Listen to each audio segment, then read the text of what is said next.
welcome to the TSI AFL studios. Nat Edwards and Robert Walls with you. The Sydney Swans sit on top of the AFL ladder after defeating the Eagles in round 16. And Robert, their midfield has been so impressive this season. They have, Nat. I think they've probably got the best midfield in the competition, and you only have to look at the stats to see where they sit. They are ranked second for contested possessions, and all the coaches want to win the contested possession count. They are ranked second for tackles working in close, and probably the most important stat for midfielders is clearances, and they are ranked second for the clearances as well. They're also ranked fourth for hard ball gets. So you've got a team here that works hard in close and is skillful enough to get the ball away from the stoppages.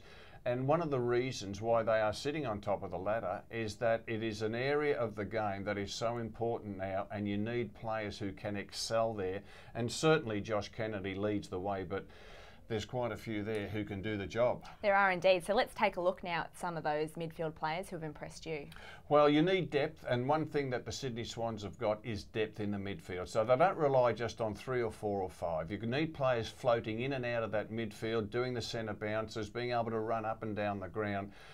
I look at Sydney and I reckon there are 10 players there that do the job well for them in the midfield. Josh Kennedy is probably their number one. You've got Jared McVeigh, the captain, who's as hard as nails. Jude Bolton, the veteran, close to 300 games. He's just got better as the last few years have rolled on.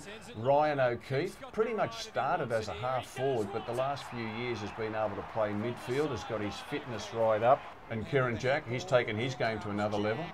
We move on to Lewis Jetta, who's the most improved player in the competition, the leading goal kicker for Sydney, but he spends more time in midfield than he does in the forward 50. Luke Parker is another young player who is tough and able to win the clearances. We then go on to Dan Hanbury. Now, he had 42 disposals against the West Coast Eagles, just shows how good he is. Throw in Adam Goods from time to time, the veteran, he can go in there and do his job. Craig Bird is probably their best negating midfielder. He gets the tagging jobs week in, week out, and it just goes on. So they've just got this complement of 10 to a dozen players who can do a job for the team in the midfield, and that's one of the main reasons why they're sitting on top of the ladder. Oh, they've certainly got the balance right between youth and experience. All right, thank you very much for joining us on TSI AFL. Don't forget you can follow us on Facebook and Twitter, and we look forward to seeing you again soon.